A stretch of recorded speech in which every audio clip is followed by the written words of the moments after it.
Last class में बहुत detail में डिस्कस किया what is exactly meaning of inflation. इसी डेफिनेशन को हमने अपनी लैंग्वेज में भी एक एग्जांपल के थ्रू समझा, देन उसे इंपैक्ट के रूप में भी देखा कि मार्केट में इन्फ्लेशन का इंपैक्ट होता क्या है। समझ में आया कि एक ऐसी कंडीशन जिसमें प्राइसेस होते हैं वो इंक्रीज होते हैं और उसका रिजल्ट जो रहता है वैल्यू ऑफ मनी रिड्यूस होती है, परचेजिंग पावर रिड्यूस होती है और रियल सेविंग्स भी कहीं ना कहीं हमें कम देखने को मिलती हैं। ओवरऑल इसी कंडीशन को हम इन्फ्लेशन कहते हैं। देन फिर हम डिटेल में बढ़े और देखा एग्जैक्टली कि इन्फ्लेशन की स्टेजेस कौन कौन सी होती हैं। फिर समझ में आया कि इन्फ्लेशन की 4 स्टेजेस होती हैं, जैसे क्रिपिंग, देन फिर ट्रॉटिंग या यूं कहें रनिंग या वॉकिंग इन्फ्लेशन, देन मेरे दोस्त गैलपिंग इन्फ्लेशन और फिर हाइपर इन्फ्लेशन। अब बात यहां पर हम करने जा रहे हैं इन्फ्लेशन के प्रकार के। स्टार्ट करेंगे सबसे पहले डिमांड पुल इन्फ्लेशन से, बट इसको समझने से पहले, इस थ्योरेटिकल एस्पेक्ट को समझने से पहले एक एग्जांपल लेते हैं, उस एग्जांपल के थ्रू समझते हैं what is exactly meaning of demand pull inflation या मांग प्रेरित मुद्रास्फीति। Demand pull inflation, what is exactly meaning of demand pull inflation theoretical समझेंगे, बट उससे पहले यहां पर एक दो एग्जांपल लेते हैं, उससे बेहतर तरीके से समझते हैं। फॉर एग्जांपल माना ये मैं हूं मेरे दोस्त, मैं मार्केट गया, ठीक है। अब मैं मार्केट पहुंचा, वहां पर मैं एक पर्सन के पास जाता हूं, वहां पर वो मैंगो बेच रहा होता है, ठीक है। इसके पास यहां पर 1 kg, मानकर चलिए 10 kg मैंगोज हैं। अब मैं यहां से पहुंचता हूं, मैं कहता हूं भाई मेरे को एक काम कर, ये 10 किलो आम दे दे। तो यहां पर प्राइजेस क्या थे, 50 रुपीज यहां पर केजी प्राइस चल रहा था। अब हुआ क्या, बड़े ध्यान से समझिएगा। यहां से मैं पहुंचा, वहां से देखिए बगल में अपने इंग्लिश गुरु भी आ गए, ये दूसरे वाले इंग्लिश गुरु हैं और ये भी यहां पहुंचे, कहते हैं कि भाई मुझे आम चाहिए, 10 किलो आम मुझे दे दे, ठीक है। अभी तक किसी को उसने दिया नहीं है, मोल भाव ही चल रहा है अभी तो, ठीक है। यहां पर जो अपने रीजनिंग गुरु है वो भी यहां पर पहुंच गए, ठीक है, कि भाई एक काम कर, मुझे 10 kg आम दे दे, ठीक है। अब वो अपनी जो रीजनिंग वाली मैम है यहां पर, वो भी यहां पर पहुंच गई, एक काम करो भैया सुनते हो, 10 kg आम मुझे भी दे दीजिए, ठीक है। तो मतलब यहां पर हो क्या रहा है, भाई यहां पर बड़ा खुश, अपना भाई यहां पर बैठा हुआ था और ये मंद ही मंद मुस्कुराता, क्या बात है, आज तो मेरे आमों की जो डिमांड है वो तो यहां पर बढ़ गई। एक नहीं, 2 नहीं, 3 नहीं, 4 गुरुज पहुंच गए यहां पर, कहां, आम लेने के लिए। अब होगा क्या, ये क्या करेगा, यहां पर ये जो व्यक्ति है इसको पता चल गया यार मेरे पास 10 kg आम है और सभी को इसकी जरूरत है, सभी की यहां पर कह सकते हैं कि डिमांड है कि भाई हम ही को ये खरीदने हैं। अब होगा क्या, ये क्या करेगा, 50 से कहेगा 60, कहता भैया 60 में लेने हैं, फिर 70 में लेने हैं, फिर 80 में लेने हैं। अब भी धीरे धीरे धीरे धीरे यहां पर लोग छटने लगे कि भाई 70 80 में तो नहीं लेने, फिर 90 में लेने, 100 में लेने। फाइनली यहां पर एक ने कह दिया कि चलो ठीक है 100 रुपए में हमें ले लेंगे। हो क्या रहा है सर, हो क्या रहा है, जब किसी गुड्स या सर्विसेज की मार्केट में डिमांड ज्यादा होती है और उस रेस्पेक्ट में मार्केट में सप्लाई कम होती है, देन जो सप्लायर होता है वो यहां पर प्राइसेस को इंक्रीज कर देता है और प्राइस इंक्रीज होने की वजह से मार्केट में इन्फ्लेशन आता है, and that particular inflation is called the demand pull inflation. I hope so guys clear होगा। फिर दोबारा समझिएगा यहां पर इस एग्जांपल को। कहने का मेरा मतलब ऐसा है कि जब डिमांड सप्लाई से ज्यादा होती है, shortage of goods and services leading to increase in prices. Shortage of goods and services मतलब कि जो गुड्स एंड सर्विसेज हैं उनकी शॉर्टेज होने की वजह से, सप्लाई कम होने की वजह से it leads to increase in prices. इसकी वजह से वस्तुओं और सेवाओं के मूल्यों में वृद्धि होती है। अब खुद ही सोचिए मेरे दोस्त, खुद ही सोचिएगा, आप मार्केट में जाते हैं, मार्केट में आपने क्या किया कि इस टाइम पर आप मार्केट चले गए, एक काम करते, मेरे को एक काम कर मेरे भाई, एक शर्ट पसंद आ गई, ठीक है, नॉर्मल बार्गेनिंग वाली पे जा रहे हैं, फिक्स रेट वाले पे नहीं जा रहे हैं।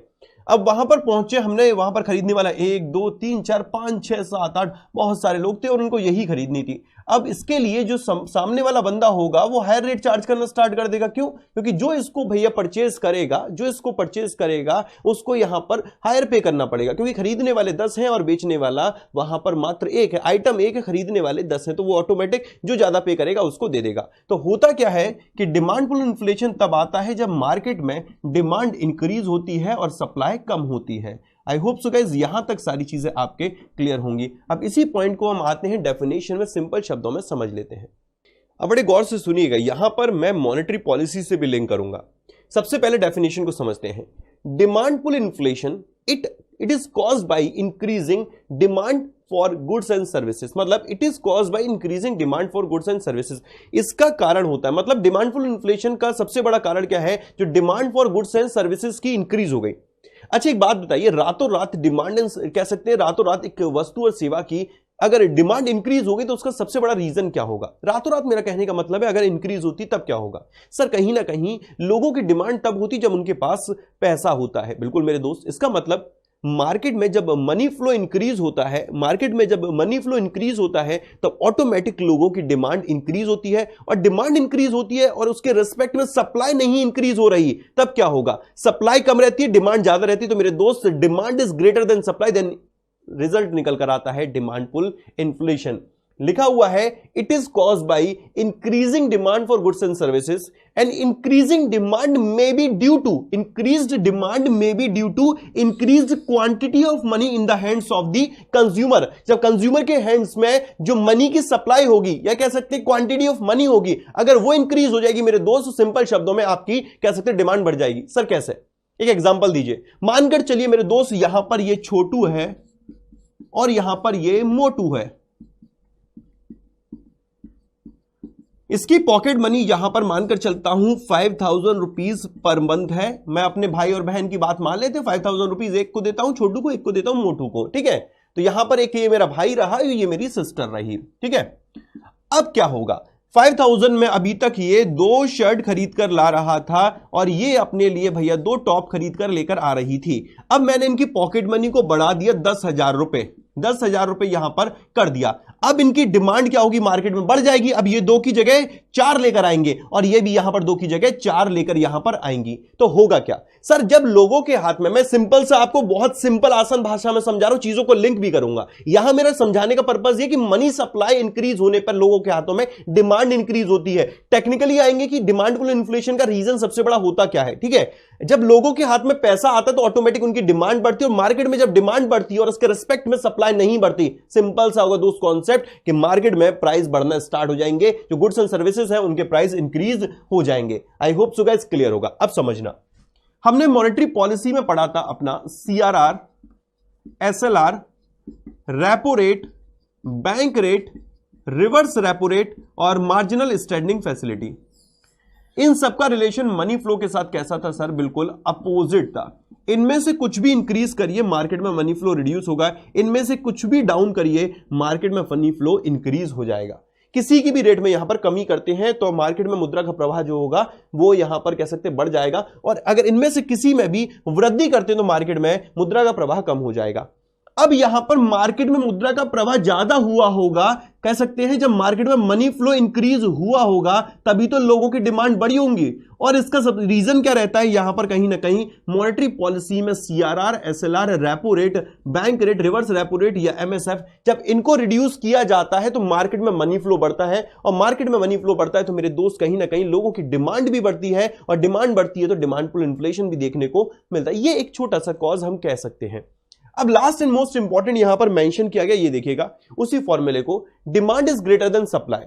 डिमांड जब सप्लाई से ज्यादा होती है, shortage of goods and services, मतलब supply, demand is greater than supply, ठीक है। अब मानकर चलिए यहां पर 1 किलो आम है और खरीदने वाले यहां पर 5 हैं, तो डिमांड ज्यादा है और सप्लाई मार्केट में कम है। हो क्या रहा है सर? ये शॉर्टेज है किसकी? गुड्स की और सर्विसेज की। Shortage of goods and services is in the market is leading to increase in prices. Goods and services की शॉर्टेज होने की वजह से मार्केट में क्या होता है कि प्राइस में बढ़ोतरी देखने को मिलती है। हिंदी में देखिएगा, यह वस्तुओं और सेवाओं के लिए मांग में वृद्धि के कारण होती है। यह वस्तुओं और सेवाओं के लिए मांग में वृद्धि के कारण होती है। बढ़ती मांग उपभोक्ताओं के हाथों में पैसे की मात्रा में वृद्धि के कारण हो सकती है। मांग जब पूर्ति से अधिक होती है तब यह होती है, और इसका एक समझने वाली बात यह है कि बाजार में वस्तुओं और सेवाओं की कमी की वजह से, जो सप्लाई की शॉर्टेज की वजह से कीमतों में वृद्धि देखने को मिलती है। कॉस्ट पुश इन्फ्लेशन, या यूं कहें लागत प्रेरित मुद्रास्फीति क्या होती है? एक एग्जांपल के थ्रू बहुत सिंपल शब्दों में समझते हैं। मेरे दोस्त समोसे खाएं? अरे सर क्या बात कर दी, बहुत खाए हैं। अब जरा समोसे की बात करें तो हम एक अच्छी शॉप से खरीदते हैं जहां पर टैक्सेस वगैरह लगकर मिलता है। 20 रुपए का एक समोसा है, ठीक है। अब इसे जरा बाइफरकेट कर लेते हैं। मानकर चलते हैं कि इसमें जो रॉ मटेरियल वगैरह यूज हो रहा है उसे कॉस्ट का नाम देते हैं, और यहां पर मेरे दोस्त उसमें टोटल 10 रुपए खर्च हो रहे हैं। यहां पर जो मजदूर होते हैं उनको 5 रुपए पे किए जाते हैं, 3 रुपए यहां पर टैक्स के रूप में दिया जाता है, ठीक है, और 2 रुपए मेरे यहां पर दोस्त यहां पर प्रॉफिट मार्जिन रहता है। तो ओवरऑल बात करें तो 10 और 5 15 और 3 18 और 2 20। अब बड़े गौर से सुनिएगा, मानकर चलते हैं मार्केट में रॉ मटेरियल महंगा हो गया और रॉ मटेरियल के प्राइस हो गए 15 रुपए। जो आलू आ रहा था अब उसकी कीमत यहां पर 15 रुपए हो गई। अब जरा समझना, ये सारी चीजें कांस्टेंट रखते हैं। अब प्राइस क्या होगा सर, यहां पर जो प्राइस होगा अब 25 रुपए हो जाएगा। मतलब पहले समोसा मिल रहा था 20 रुपए का, अब समोसा मिल रहा है यहां पर 25 रुपए का। रीजन क्या रहा सर, रॉ मटेरियल इंक्रीज होने की वजह से, मतलब रॉ मटेरियल के प्राइसेस इंक्रीज होने की वजह से अगर मार्केट में महंगाई आती, that is called the cost push inflation. Point number 2, इसे कांस्टेंट मानते हैं यहां पर कि 10 रुपए का अपना रॉ मटेरियल था। अब जो मजदूर थे, मजदूरों ने यहां पर हड़ताल कर दी और कह सकते हैं कि हड़ताल या इवन किसी भी फैक्टर की वजह से उनकी वेजेस हमें इंक्रीज करनी पड़ गई और ये वेजेस हो गई 7 रुपए। अब ये तो अपना 3 रुपए ही रहा, ये अपना 2 रुपए रहा। तो अब यहां पर देखिए 17 और 3 यहां पर आपका 20 और 2 22 रुपए। पहले 20 का समोसा था मेरे दोस्त, यहां पर 22 का समोसा हो गया। तो इसका रीजन क्या रहा, मतलब अगर वेजेस बढ़ने की वजह से मजदूरी बढ़ने की वजह से किसी वस्तु के मूल्यों में वृद्धि होती है, that is called the cost push inflation. Third and most important point, 10 रुपए यहां पर वेजेस, 10 रुपए कॉस्ट रखी, 5 रुपए वेजेस रखी। सरकार ने जो टैक्सेस थे उसको इंक्रीज कर दिया और मानकर चलते यहां पर सरकार ने 6 रुपए टैक्स कर दिया, 3 रुपए से बढ़ाकर 6 रुपए टैक्स कर दिया। अब क्या होगा सर, 10 और 5 15 और 6 21 और 2 यहां पर 23 रुपए। अब इसको खरीदने के लिए एक व्यक्ति को 23 रुपए पे करने पड़ेंगे। बेसिक से चल रहे हैं यहां पर, इसी से कैलकुलेट कर रहे हैं, ठीक है।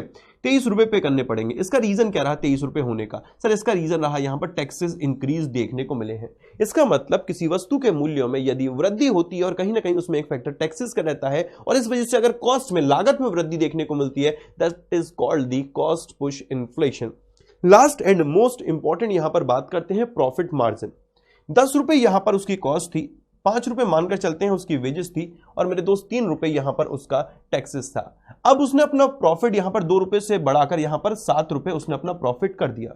अब क्या होगा सर, 10 और 5 15 और 3 18 और 7 25 यहां पर। तो मतलब अब जो इसकी वस्तु की कीमत में वृद्धि हुई है उसका सबसे बड़ा इसमें रीजन रहा है कि एक व्यक्ति जो इसको बना रहा था उसने अपने प्रॉफिट मार्जिन को इंक्रीज कर दिया और प्रॉफिट मार्जिन इंक्रीज होने की वजह से वस्तु के मूल्यों में वृद्धि हुई। That particular inflation is called the cost push inflation. I hope so guys simple शब्दों में एग्जांपल क्लियर होगा। अब इसी को जरा लैंग्वेज में देखते हैं, बड़े गौर से सुनिएगा। यहां पर cost push inflation, it arises, it का मतलब है ये इन्फ्लेशन होता कब है, due to increased production cost. जब प्रोडक्शन कॉस्ट इंक्रीज होती है, अभी इसको बनाने करने में जो प्रोडक्शन कॉस्ट, मैंने एग्जांपल को बहुत डिटेल में आपको बताया है, आप एक सिंपल सा समझिएगा शब्द प्रोडक्शन कॉस्ट, जो इसको बनाने में उत्पादन लागत आ रही है मार्केट जाने तक, इसमें या मार्केट जाने के बाद भी कह सकते हैं, जो उत्पादन लागत आ रही है उसके कुछ फैक्टर्स रहते हैं और ये अगर इंक्रीज देखने को मिलते हैं, इनमें कुछ इंक्रीमेंट देखने को मिलता है, that particular inflation is called the cost push inflation. जैसे इंक्रीज इन वेजेस,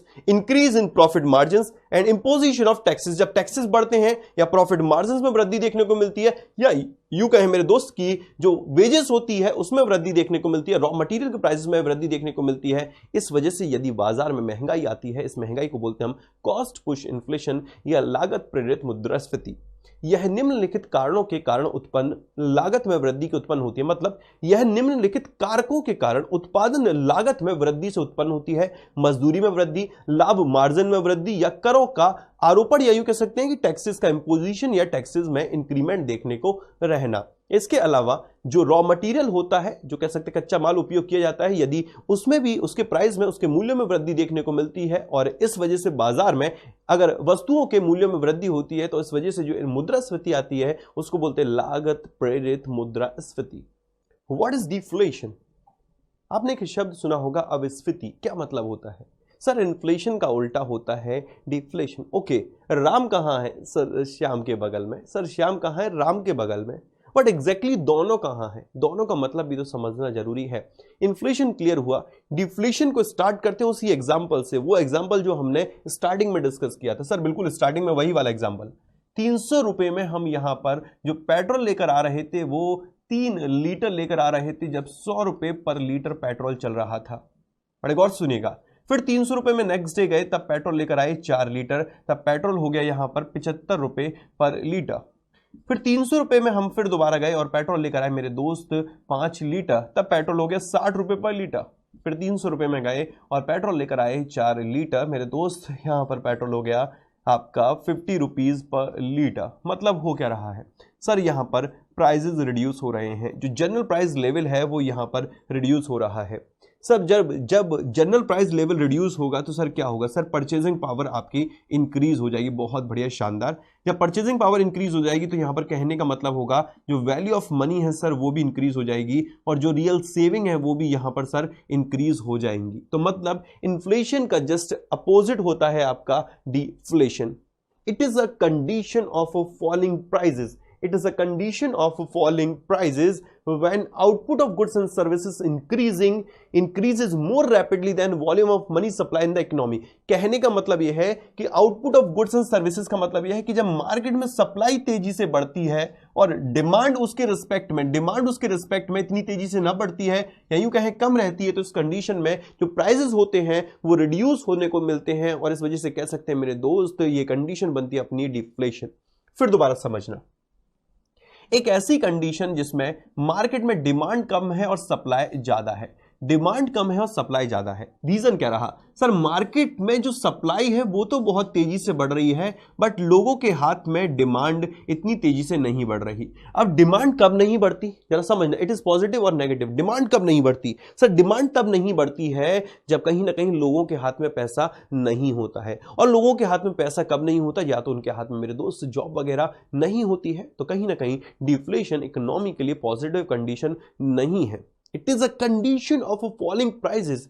यह वह स्थिति होती है जिसमें कहीं ना कहीं मूल्यों में गिरावट देखने को मिलती है। कब? When output of goods and services, when supply of goods and services increases more rapidly than the demand of goods and services, या यूं कह सकते हैं more rapidly than the volume of money supply in the economy. या यूं कहें कि market में जो मनी सप्लाई है वो बहुत धीमे बढ़ रहा है, या यूं कहें सप्लाई के रिस्पेक्ट में मार्केट में मनी सप्लाई कम है, तो यूं कहेंगे मेरे दोस्त की वस्तुओं के मूल्यों में आपको कमी देखने को मिलेगी। इसी को जरा देखिएगा, supply is greater then demand. The surplus of goods and services, मतलब सप्लाई ज्यादा है। surplus of goods and services in the market is leading to decrease in prices। surplus of goods and services का मतलब हुआ कि जब market में वस्तु और सेवाएं अधिक मात्रा में होती, प्रचुर मात्रा में होती हैं, या सरप्लस होती हैं, तो यहां पर कह सकते हैं कि ये लीड करता किस चीज में है, डिक्रीज इन प्राइसेस। इसकी वजह से जो वस्तु और सेवाओं के मूल्यों में होती है कमी देखने को मिलती है। एक एग्जांपल समझिए, मार्केट में आप अक्सर सब्जी लेने जाते हैं सर, बिल्कुल सब्जी लेने के लिए जाते हैं। जब मार्केट में मानकर चलिए कि खरीदने वाला व्यक्ति एक है और बेचने वाले वहां पर बहुत, शाम के वक्त अक्सर गए सर, बहुत बार शाम के वक्त हम अक्सर गए, बेचने वाले व्यक्ति बहुत कम है। डिमांड वहां पर मतलब एक तरीके से मानकर चलिए एक है, और सप्लाई वहां पर मेरे दोस्त 4 है। 4 चीजें रखी हुई हैं और खरीदने वाला एक है, तो क्या करेगा? सामने वाला जो बेचने वाला है ना, इसके प्राइस को रिड्यूस करेगा। मेरे भाई आपने पूछा अरे एक काम करे 1 किलो आम तोल दे, उसने कहा यार 2 किलो ले जा, अरे यार 3 किलो ले जा, मैं कम से कम लगा दूंगा। रीजन क्या है मेरे दोस्त? डिमांड वहां पर कम है और सप्लाई इतनी ज्यादा है जिसकी वजह से वो सस्ते मूल्यों में वस्तुओं को बेचना स्टार्ट करता है। आई होप सो गाइस क्लियर होगा। इस एग्जांपल को आप अपनी जनरल लाइफ में भी देख सकते हैं, बहुत बार देखने को मिलेगा कि मार्केट में बहुत ज्यादा सप्लाई होती है और उस केस में जो पर्सन होता है, जब खरीदने के लिए कोई आता है तो वहां पर अपनी सप्लाई को हटाने के लिए, एक तरीके से पूरा खत्म करने के लिए वो कह सकता है, या बेचने के लिए उसे कम प्राइस में भी देने को तैयार हो जाता है। और यही जब इकोनॉमी की कंडीशन होती है कि मार्केट में सप्लाई ज्यादा है और डिमांड कम है, और डिमांड कम होना कहीं ना कहीं नेगेटिव है क्योंकि लोगों के पास पैसा नहीं है, इसलिए कह सकते हैं कि डिमांड लोगों की कम होती है, और यही इकोनॉमी के लिए एक नेगेटिव कंडीशन देखने को मिलती है। सिंपल से शब्दों में, इन्फ्लेशन वो कंडीशन जब जनरल प्राइस लेवल बढ़ता है, और डिफ्लेशन वो कंडीशन जब कह सकते हैं कि जनरल प्राइस लेवल कम होता है, या यूं कहें कि वस्तु और सेवाओं के मूल्यों में गिरावट देखने को मिलती है। एक टेबल बनवा रहा हूं, इस टेबल को जरा ध्यान रखिएगा। इन्फ्लेशन और डिफ्लेशन के लिए CRR SLR, ठीक है, रेपो रेट, बैंक रेट और आपका रिवर्स रेपो रेट। जब इन्फ्लेशन को आपको कंट्रोल करना है मेरे दोस्त, तो CRR SLR को क्या करेंगे सर? जब मार्केट में प्राइसेस ज्यादा होंगे मतलब लोगों की डिमांड ज्यादा होगी, और हमें अगर इसे कम करना होगा तो मार्केट में कहने का मतलब क्या है? प्राइसेस ज्यादा है, लोगों की डिमांड ज्यादा है, इसका मतलब मार्केट में सर मनी फ्लो ज्यादा है। यही तो इसे रीड करिएगा, रटिएगा नहीं। जब इन्फ्लेशन को कंट्रोल करना है तो क्या करेंगे? इन्फ्लेशन का मतलब क्या होता है सर? जब प्राइसेस ज्यादा होते हैं, मतलब सर जब लोगों की डिमांड ज्यादा होने लगती है, मतलब प्राइसेस ज्यादा है, डिमांड ज्यादा है। कब ज्यादा है? जब मार्केट में मनी फ्लो ज्यादा है। जब मार्केट में मनी फ्लो ज्यादा हुआ होगा, लोगों के पास पैसा आया होगा, तभी तो उनकी डिमांड बढ़ी होगी, और डिमांड बढ़ने की वजह से दोस्त मेरे प्राइस बढ़े होंगे, प्राइस बढ़ने की वजह से मेरे दोस्त इन्फ्लेशन आया होगा।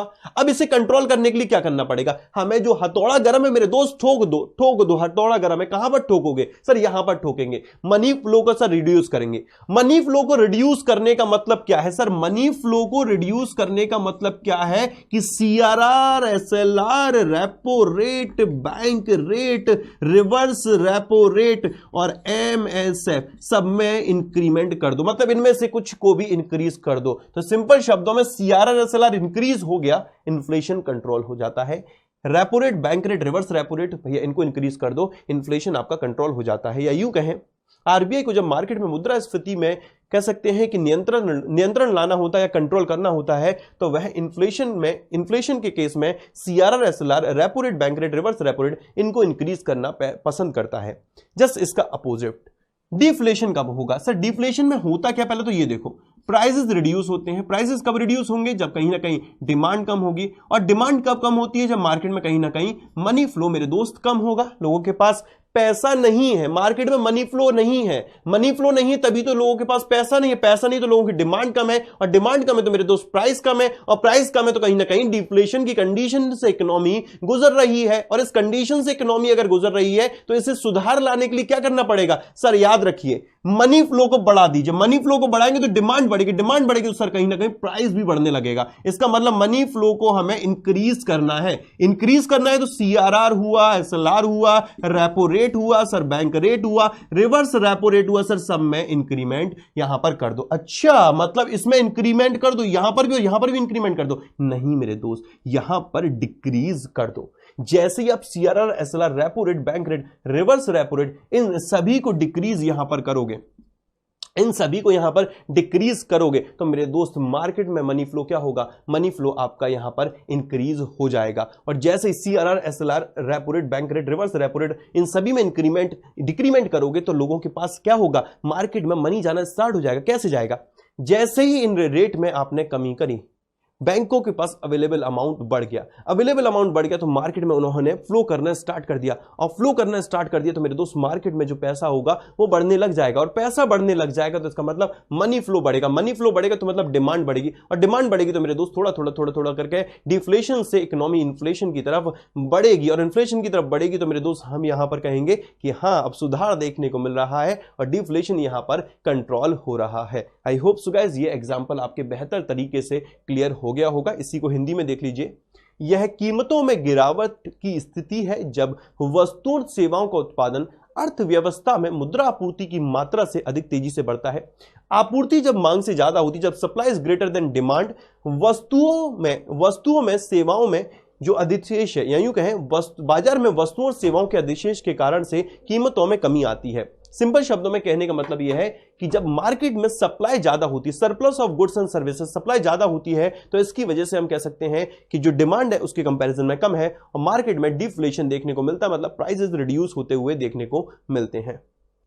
डिसइंफ्लेशन, विस्फीति, और एक वर्ड होता है डिफ्लेशन। अभी हमने डिफ्लेशन देखा था, जरा समझिएगा। डिफ्लेशन वो कंडीशन होती है जिसमें वस्तुओं के मूल्यों में कमी देखने को मिलती है। सर डिसइंफ्लेशन क्या है? डिसइंफ्लेशन जरा समझना। एक वस्तु की बात करते हैं, ये मैंने 100 रुपए में खरीदी, फर्स्ट डे में गया था कॉलगेट खरीदने, 100 रुपीज का मिला। नेक्स्ट डे में गया यहां पर 120 रुपए का मिला। नेक्स्ट डे में गया मेरे दोस्त यहां पर 150 रुपीज का हमें ये देखने को मिला। सर हुआ क्या, जरा समझना। यहां पर देखना कितने रुपए यहां पर बढ़े हैं सर? 20 रुपए बढ़े हैं। कितना परसेंट बढ़ा है? ये 20% यहां पर बढ़ोतरी देखने को मिली है। प्राइसेस में कितना परसेंट देख सकते हैं बढ़ोतरी देखने को मिली? 20%। यहां पर देखिएगा प्राइस में कितनी बढ़ोतरी देखने को मिली है? 30 डिवाइडेड बाई 120 इंटू 100 करते हैं मेरे दोस्त 1/4 करके 25% यहां पर आपको देखने को मिलता है। तो इस तरफ देखिएगा यहां पर 25% बढ़ोतरी देखने को यहां पर मिली है। नेक्स्ट डे में गया यहां पर इसको खरीदने के लिए, ये मिला मेरे को 165 रुपए का। अब यहां पर मुझे बताइए कितना परसेंट बढ़ोतरी देखने को मिली? सर 10% देखने को यहां पर बढ़ोतरी देखने को मिली। बड़े गौर से सुनिएगा। डिफ्लेशन में वस्तुओं की कीमतों में गिरावट हो रही थी, बट मैं यहां पर आपको समझा रहा हूं डिसइंफ्लेशन। जब मैं कॉलगेट लेने गया फर्स्ट डे 100 रुपए का, एक दिन में पूरा उड़ा देता हूं, दूसरे दिन लेने गया 120 रुपए का, तीसरे दिन लेने गया मैं यहां पर मेरे दोस्त से 150 रुपए का आया, और चौथे दिन लेने गया यहां पर 165 रुपए का आया। अब बड़े गौर से सुनिएगा, 100 से 120 में कितना परसेंट इंक्रीमेंट हुआ? 20%। 120 से 150 में कितना परसेंट इंक्रीमेंट हुआ? 25%। और यहां पर 150 से फिर कह सकते हैं 165 की तरफ बात करें तो कितना परसेंट इंक्रीमेंट हुआ? 10%। डिसइंफ्लेशन वो सिचुएशन होती है, डिसइंफ्लेशन वो सिचुएशन होती है जिसमें प्राइसेस में तो बढ़ोतरी होती है बट रेट ऑफ इन्फ्लेशन में मेरे दोस्त कमी देखने को मिलती है। मतलब वह स्थिति जिसमें मूल्यों में तो वृद्धि हो रही है, वस्तु और सेवाओं के मूल्यों में तो वृद्धि हो रही है, बट उतने प्रतिशत से नहीं हो रही जितनी तेजी से पहले हो रही थी। या दूसरे शब्दों में बात करें, जब रेट ऑफ इन्फ्लेशन रिड्यूस होता है, एक वस्तु की कीमत इंक्रीज हो रही बट रेट ऑफ इन्फ्लेशन यदि रिड्यूस होता है, that condition is called the disinflation. Disinflation वो स्थिति होती है जिसके अंतर्गत वस्तु के मूल्यों में तो वृद्धि होती है, वस्तु के मूल्यों में तो वृद्धि होती है, बट मेरे दोस्त जो रेट ऑफ इन्फ्लेशन है इसमें कमी देखने को मिलती है। एक ऐसी स्थिति जिसमें मूल्यों में तो वृद्धि हो रही है, एक ऐसी स्थिति जिसमें वस्तुओं सेवाओं के मूल्यों में तो वृद्धि हो रही है बट उतनी दर से नहीं हो रही जितनी दर से पहले हो रही थी। यहां 20% बड़ी महंगाई, यहां 25% बड़ी और तेजी से, बट यहां पर जब महंगाई कम हुई तो इस कंडीशन को बोला जाता है, that condition is called the disinflation. इसी स्थिति को हम बोलते हैं मेरे दोस्त डिसइंफ्लेशन। डिफ्लेशन में प्राइसेस रिड्यूस होते हैं बट डिसइंफ्लेशन में प्राइसेस इंक्रीज होते हैं। आई होप सो गाइस कह सकते हैं कि controlled inflation, it is basically controlled inflation. जब इकोनॉमी में इन्फ्लेशन कंट्रोल किया जाता है और रेट ऑफ इन्फ्लेशन कम देखने को मिलता है तब हम कहते हैं कि यह डिसइंफ्लेशन है। जरा समझिएगा, थ्योरेटिकल एस्पेक्ट को जरा समझना। It is the fall of rate of growth of inflation, मतलब कि जो रेट ऑफ इन्फ्लेशन है जब उसमें कमी देखने को मिलती है इसे डिसइंफ्लेशन बोलते हैं। It means slower increase in prices. Slower increase का मतलब 150 से फिर 165 बढ़ा, उतनी तेजी से नहीं बढ़ा जैसे 100 से 120, फिर 120 से 150, फिर 150 से 165 गया। 150 से जब 165 गया ना तो ये 10% इंक्रीमेंट देखने को मिला। महंगाई तो मिली बट ये महंगाई कंट्रोल्ड महंगाई थी। इस स्थिति को डिसइंफ्लेशन कह दिया गया। It does not mean fall in prices. इसका मतलब ये थोड़ी है कि प्राइसेस कम हो गए, प्राइसेस कम हो गए तो वो डिफ्लेशन हो जाएगा। प्राइसेस कम नहीं हुए, प्राइस उतनी तेजी से नहीं बढ़े जितनी तेजी से पहले बढ़ रहे थे। Example, earlier inflation rate was 10%, now it is 8%। पहले इन्फ्लेशन का रेट 20% था, फिर 25% था, फिर 10% हुआ। तो मतलब कहीं ना कहीं इन्फ्लेशन के रेट में कमी आई, तो इसे हम बोलते हैं यहां पर डिसइंफ्लेशन। यह मुद्रास्फीति की दर में वृद्धि के दर के गिरने की स्थिति है। इसका तात्पर्य कीमतों में धीमी वृद्धि से है, इसका तात्पर्य मूल्यों में गिरावट से नहीं है। उदाहरण, पहले मुद्रास्फीति की दर 10% थी, अब यह 8% है। बड़े गौर से सुनिएगा, यहां पर इन्फ्लेशन हमने समझा, डिफ्लेशन हमने समझा। जब इकोनॉमी डिफ्लेशन से बढ़ रही होती है, डिफ्लेशन से अब इन्फ्लेशन की तरफ बढ़ रही होती है, इस कंडीशन को हम बोलते हैं रिफ्लेशन, मतलब पुनः मुद्रास्फीति। डिफ्लेशन की बात करते हैं तो मेरे दोस्त ये कब होता है? जब मार्केट में कहीं ना कहीं मनी फ्लो मेरे दोस्त कम होता है। समझ में आ रहा है ना? मार्केट में मनी फ्लो जब कम होता है तभी तो डिफ्लेशन होता है। और डिफ्लेशन को कंट्रोल करने के लिए आरबीआई क्या कर रहा है? जो सीआरआर है, एसएलआर है मेरे दोस्त, उनको यहां पर डिक्रीज कर रहा है। Repo rate, bank rate, reverse repo rate, इन सभी को यहां पर डिक्रीज कर रहा है। इनके डिक्रीज करने की वजह से मार्केट में जो मनी फ्लो है वो यहां पर बढ़ेगा, और मार्केट में मनी फ्लो बढ़ेगा तो लोगों के हाथ में पैसा पहुंचेगा, और लोगों के हाथ में पैसा पहुंचेगा तो इसका मतलब उनकी डिमांड इंक्रीज होगी, और डिमांड इंक्रीज होगी तो पुनः कंडीशन कौन सी आ जाएगी? इन्फ्लेशन वाली। और इन्फ्लेशन हमेशा कह सकते हैं कंट्रोल्ड इन्फ्लेशन इकोनॉमी के लिए बेहतर होता है, और यही कंडीशन कहलाती है यहां पर रिफ्लेशन। मतलब जब कभी भी इकोनॉमी की बात करते हैं, जब ये डिफ्लेशन से इन्फ्लेशन की ओर बढ़ती है तो इसे बोलते हैं हम reflation. When an economy moves from deflation to inflation, then the situation is called the reflation. It is just opposite of disinflation. समझना बड़े गौर से। जब एक अर्थव्यवस्था अविस्फीति से मुद्रास्फीति की ओर बढ़ती है तो इस स्थिति को पुनः मुद्रास्फीति कहते हैं। यह विस्फीति के विपरीत होता है। मतलब समझने वाली बात यहां पर निकल कर आई, जब इन्फ्लेशन आया और इन्फ्लेशन को कंट्रोल किया गया तो इसे बोला हम डिसइन्फ्लेशन। जब डिफ्लेशन आया, डिफ्लेशन को कंट्रोल किया गया, तो मेरे दोस्त इसे बोला हमने रिफ्लेशन। आई होप सो क्लियर होगा। डिसइंफ्लेशन मतलब क्या हुआ सर? डिसइंफ्लेशन वो सिचुएशन जिसमें इन्फ्लेशन कंट्रोल्ड हुआ, और डिफ्लेशन की बात करते हैं जब डिफ्लेशन को कंट्रोल किया गया तो यह बन गया डिफ्लेशन। या रिफ्लेशन वो सिचुएशन होती है जिसमें कि कह सकते हैं ये तब अकर होती है जब डिफ्लेशन से इन्फ्लेशन की ओर जाते हैं। डिफ्लेशन को कंट्रोल करके इन्फ्लेशन की ओर ले जाएंगे, that would be called as the reflation. और जब कह सकते हैं इन्फ्लेशन को कंट्रोल किया जाएगा, ये कंडीशन अपनी बनती है डिसइंफ्लेशन। बड़े गौर सुनिएगा, डिफ्लेशन वो कंडीशन होती है जब मार्केट में सप्लाई बहुत ज्यादा होती है और उसके रिस्पेक्ट में मार्केट में डिमांड कम होती है। एक व्यक्ति जिसके हाथ में सप्लाई बहुत ज्यादा है, मार्केट में वस्तुएं बेच रहा है, डिमांड कम होने की वजह से वो अपनी वस्तुओं के मूल्यों में गिरावट करता है। अब सोचिए, मार्केट में डिमांड तो नहीं बढ़ रही, मतलब मार्केट में मनी फ्लो नहीं बढ़ रहा है, लोगों के हाथ में पैसा नहीं जा रहा तो धीरे धीरे क्या होगा, ये अपनी वस्तुओं के मूल्यों में गिरावट करता रहेगा। एक वक्त आएगा ये यहां पर प्रोडक्शन को भी रोक देगा। कब आएगा वक्त? एक वक्त आएगा जब ये प्रोडक्शन को भी रोक देगा। वह स्थिति होगी जब मार्केट में सप्लाई भी कम होगी और डिमांड भी कम होगी। रीजन क्यों? डिमांड तो कम थी ही, लोगों के हाथ में पैसा तो था ही नहीं, और लोग जब नहीं खरीदने आ रहे थे तो ये अपने वस्तुओं के दामों को बहुत कम कर रहा था। वस्तुएं बिक नहीं रही थी तो जो इसने बैक हैंड पे प्रोडक्शन कर रहा था, उस प्रोडक्शन को भी यहां पर रिड्यूस कर दिया। मतलब एक कंडीशन जिसमें मार्केट में सप्लाई भी कम और कह सकते हैं मार्केट में मेरे दोस्त डिमांड भी कम हो गई, तो इस केस में होगा क्या? डिमांड तो कम थी, मार्केट में सप्लाई भी कम हो गई। मतलब एक व्यक्ति यहां पर जिसकी डिमांड कम है, रीजन उसके पास जॉब नहीं है, उसके पास अर्निंग नहीं है, उसकी डिमांड कम है, वो तो यहां पर खलिया बैठा ही था, उसके पास तो कुछ था ही नहीं। एक व्यक्ति जो कि यहां पर बेचने वाला था, धीरे धीरे इसकी वजह से इसकी भी कह सकते हैं दोस्त इनकम आना बंद हो गया। ऐसी स्थिति बन जाती है अपनी रिसेशन। ये प्रैक्टिकल एग्जांपल है, जरा इसे समझते हैं टेक्निकली। एक शब्द होता है जीडीपी, जिसका मतलब होता है मेरे दोस्त इनकम। अभी सिंपल नेशनल इनकम आएगा, उसमें डिटेल में समझेंगे। ग्रॉस मतलब होता है टोटल, पी मतलब होता है इनकम, डोमेस्टिक मतलब होता है boundary. Total income with in boundary of India is called the GDP. मतलब भारतीय सीमाओं में लोगों के द्वारा जो इनकम कमाई जा रही है वो कहलाती है जीडीपी। अब सोचिए, जीडीपी मतलब लोगों की इनकम। जब डिमांड नहीं है मतलब लोगों की इनकम तो यहां पर रिड्यूस हो रही है। इसकी डिमांड कम होने की वजह से कुछ जो व्यक्ति थे जो खरीदने नहीं आ रहे थे वो, और जो आ रहे थे वो भी अब धीरे धीरे कम होने लगे। लोगों के पास पैसा नहीं था। उस केस में इस बंदे ने सप्लाई करना भी बंद कर दिया। यहां पर लोगों की डिमांड तो कम थी, धीरे धीरे इसका भी यहां पर इनकम आना बंद हो गया। मतलब दोनों ही तरफ कह सकते हैं कि इनकम आना कम हो गया। तो मतलब अपने देश की आय आना यहां पर कम हो गया। जब ऐसी स्थिति लगातार 6 महीने तक बनी रहती है, that is called the recession. जब जीडीपी 2 क्वार्टर तक यहां पर कहेंगे या 6 महीने तक कह सकते हैं जब नेगेटिव बनी रहती है, या ऐसी कंडीशन जो कि डिफ्लेशन हम कहेंगे, जब डिफ्लेशन लगातार 6 महीने तक बना रहता है, that condition is called the recession.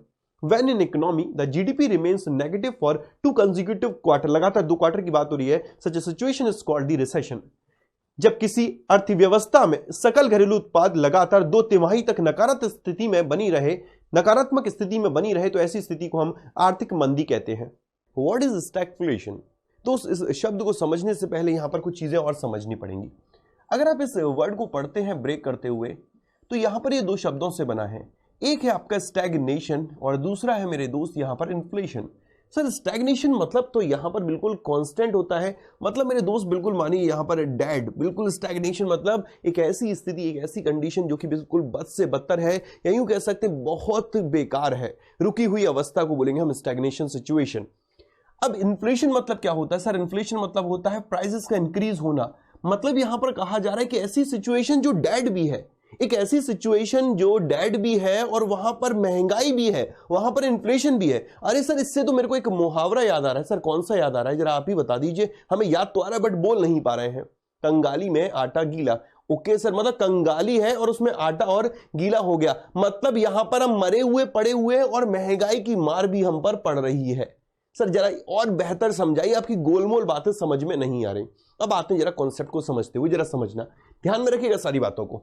एक ऐसी सिचुएशन जो कि स्टैग्नेंट है, एक ऐसी सिचुएशन बिल्कुल रुकी हुई है। और ये कौन सी सिचुएशन होती है मेरे दोस्त? रिसेशन मैंने आपके साथ डिस्कस किया था। एक वह स्थिति जिसमें कि कह सकते हैं कि इकोनॉमी की कंडीशन बिल्कुल बेकार होती है, लो इकोनॉमिक ग्रोथ, अनएम्प्लॉयमेंट चरम सीमा पर अनएम्प्लॉयमेंट बिल्कुल हाई है, लो इकोनॉमिक ग्रोथ है मेरे दोस्त, जीडीपी नेगेटिव यहां पर बना हुआ है। ये स्थिति कौन सी होती है सर? हमारी रिसेशन होती है, जब आर्थिक मंदी की मार हम झेल रहे होते हैं। इसी दौरान मेरे दोस्त इन्फ्लेशन आ जाए, हाई प्राइसेस हो जाएं, तो इस कंडीशन को यहां पर बोलते हैं आपका स्टैग्नेशन। एक ऐसी स्थिति जिसमें रिसेशन के साथ इन्फ्लेशन आ जाता है। ये तो थ्योरेटिकल हो गया, recession plus inflation is equal to stagnation. रट लो मेरे दोस्त, recession plus inflation is equal to stagnation. रट लो मेरे दोस्त, यही तो बचपन से करते आ रहे हैं। रट्टू तोता, 2 1 कम 2, 2 दूनी 4, 2 2 जा 1, 2 2 जा 1, 2 2 जा 4, यही तो पढ़ते आ रहे, इससे ज्यादा तो कुछ पढ़ा नहीं। रट लो इसे भी, recession plus inflation is equal to stagnation. But मेरे दोस्त, ये आपकी जियो गुरु की क्लास है, यहां पर आपको समझना जरूरी है। प्रैक्टिकली समझिए चीजों को। आप बिल्कुल गरीबी की हालत से जूझ रहे हैं, बिल्कुल ऐसी ही कंडीशन चल रही है, और उसी दौरान कह सकते हैं कि आप जो चीज परचेज करना चाह रहे हैं उसके प्राइसेस बढ़ जाएं, ये वही कंडीशन बन जाएगी। जैसे कि अब मैं इंडिया के रिस्पेक्ट में बात करता हूं। हम सभी को पता है हम कहीं ना कहीं क्रूड ऑयल पे, अदर कंट्रीज पे डिपेंडेंट है। सर बिल्कुल डिपेंडेंट है। अब सोचिए हमारे देश की हालत बिल्कुल ऐसी है कि लो इकोनॉमिक ग्रोथ है, जो कह सकते हैं घरेलू उत्पाद की जो वृद्धि दर है बिल्कुल लो है, हाई अनएम्प्लॉयमेंट है, बिल्कुल ऐसा ही चल रहा है। मतलब यहां पर लोगों के पास, लोगों की डिमांड इंक्रीजेस नहीं है, मतलब लोगों की डिमांड है ही नहीं, मतलब मार्केट में कह सकते हैं लोगों के पास पैसा ही नहीं है। एक तरीके से लो इकोनॉमिक ग्रोथ, लोगों के पास नौकरी नहीं है। अब ऐसी सिचुएशन में दोस्त गल्फ क्राइसिस हो जाए, गल्फ क्राइसिस जहां से कह सकते हैं कि हम तेल खरीदते हैं, गल्फ कंट्री से जिनसे हम तेल खरीदते हैं, होगा क्या? अब जैसे ही वहां पर गल्फ क्राइसिस होंगे, कह सकते हैं वहां पर लड़ाई वड़ाई शुरू हो गई मेरे दोस्त। अदर फैक्टर्स होते हैं यहां पर मैक्सिमम, जब कभी भी स्टैग्नेशन सिचुएशन बनती है, इसका मेन रीजन अदर फैक्टर्स ही रहते हैं, और इसमें एक फैक्टर हो गया गल्फ क्राइसिस। अब गल्फ क्राइसिस हुए, जिन देशों से हम ऑयल खरीद रहे थे वहां लड़ाई स्टार्ट हो गई। अब वहां से ऑयल की सप्लाई मेरे दोस्त कम हो गई, और जितनी आ रही थी उसके भी प्राइसेस हाई हो गए। अब ऑयल के प्राइस हाई होंगे तो आप सभी को पता है एक ऑयल ऐसी चीज है, अगर इसके प्राइस हाई हो जाते हैं तो ओवरऑल हमारी कह सकते हैं गुड्स की बात करते हैं, उनका कॉस्ट ऑफ प्रोडक्शन की बात करें, ऑटोमेटिक मेरे दोस्त इंक्रीज हो जाता है, और इसका इफेक्ट पूरी इकोनॉमी पे पड़ता है। चंद रुपए पेट्रोल के बढ़ने पर आप सभी जानते हैं कितना इफेक्ट देखने को मिलता है। अब सोचिए स्टैग्नेशन सिचुएशन से गुजर रहे थे और कह सकते ऑयल के प्राइसेस बढ़ गए, तो ऐसी कंडीशन में क्या होगा सर? ऑयल के प्राइस बढ़ेंगे तो मार्केट में इन्फ्लेशन आ जाएगा। यही सिचुएशन कहलाएगी आपकी स्टैग्नेशन। स्टैग्नेशन सिचुएशन वो सिचुएशन होती है जिसमें कि कहते हैं कि रिसेशन का दौर चल रहा है, इकोनॉमी में जो जीडीपी ग्रोथ है वो नेगेटिव बनी हुई है। यहां तक मतलब कि हम बात करें अनएम्प्लॉयमेंट बहुत हाई है, लोगों के पास पैसा ही नहीं है मेरे दोस्त, बिल्कुल कह सकते बद से बदतर हालत बनी हुई है, और इसी दौरान महंगाई भी आ जाए तो ये सिचुएशन अपनी कहलाती है स्टैग्नेशन। यही यहां पर थ्योरेटिकल मेंशन किया गया है, when inflation and recession, when inflation and recession both remains together, मतलब इन्फ्लेशन और रिसेशन जब दोनों ही साथ आते हैं, such condition is called the stagnation, मतलब stagflation. Stagnation plus inflation is equal to stagflation. In this situation, economic growth remains slow और steady. मतलब जो इकोनॉमिक ग्रोथ रेट होती है वो बहुत स्लो रहती है, या स्टडी मतलब कहते हैं कि बहुत ज्यादा बढ़ नहीं होती है। एक स्थिति जिसमें मुद्रास्फीति तथा मंदी दोनों साथ साथ बनी रहे, उस स्थिति को हम स्टैग्फ्लेशन कहते हैं। इस स्थिति में आर्थिक वृद्धि दर धीमी या स्थिर रहती है।